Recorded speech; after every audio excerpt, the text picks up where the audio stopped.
All right, today we're in section 4.5, Rules of Exponents. 4.5 Rules of Exponents. The first property that you need to know is the product of powers property. And here's what it says. It says to multiply powers with the same base, add their exponents. So this is simply a shortcut to simplify expressions that are being multiplied that have the same base. So the base, guys, everybody agree, is the big number. So if that number is the same, I can simply add my exponents together. How did I get 2 to the 5th? Well, 2 is my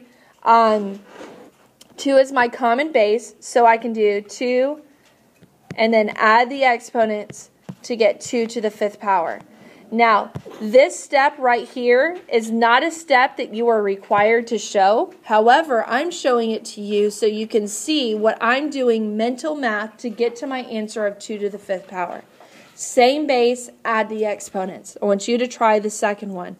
8 to the 7th times 8 to the 5th. All right, so what's it going to be, guys? 8 to the 12th power, because mentally in my head I'm adding my exponents together because I have the same base. 8 to the 12th power. All right, now on number 3 I have 5 times 5 to the 2nd power. Well, there's nothing in the exponent of my first term, or is there?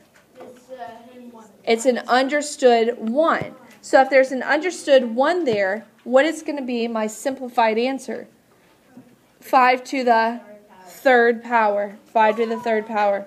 If you haven't already, go ahead and do number 4. It doesn't matter how many numbers you're multiplying together. If they all have the same base, you can add their exponents. Variel, what'd you get? For the last one, 4 to the 13th power. Do you agree? Very good. 4 to the 13th power. So that's the product of powers property.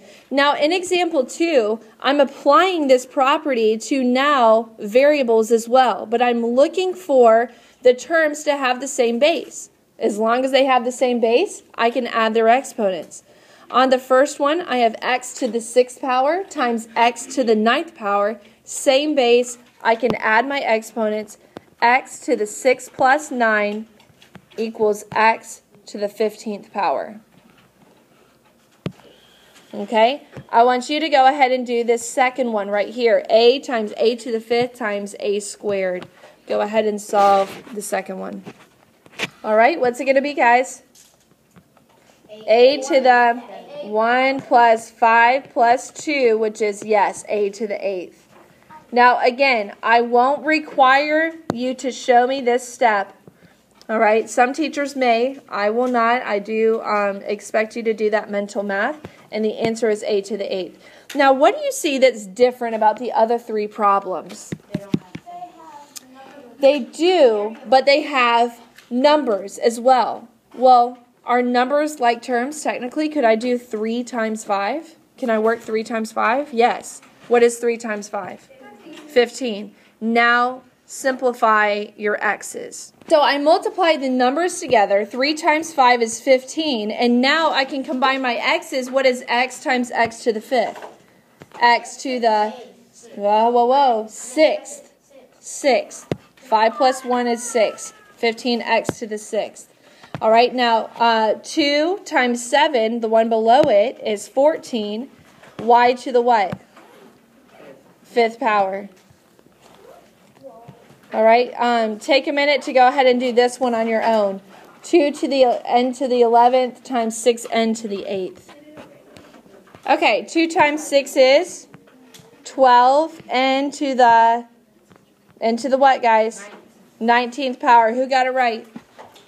Okay, so that's the product of powers property. Now let's talk about the quotient of powers property. It says to divide powers with the same base, subtract their exponents. Quotient of powers property says if it has the same base, you subtract your exponents. You've actually already done this without even realizing it when we were simplifying fractions back in 4.3. Because what I'm doing is, okay, 7 is the same base, so it's 7 to the 6 minus 2nd power, so it's 7 to the 4th power. 7 to the 4th power. Now, on number 2, can I reduce the numbers? Yeah, 4/10. I can't reduce that. 4/10 can be reduced to what? 2/5. Okay, and now I subtract my x's. 8 minus 2 is 6, and my leftovers go on top. Why do my leftovers go on top? Because 8 is the larger exponent, and my leftovers go where the larger exponent is. All right, z to the 8th over z to the 3rd. All right, so go ahead and solve that one. Z to the 5th power. Who got it right? Z to the 5th power. All right, one more example.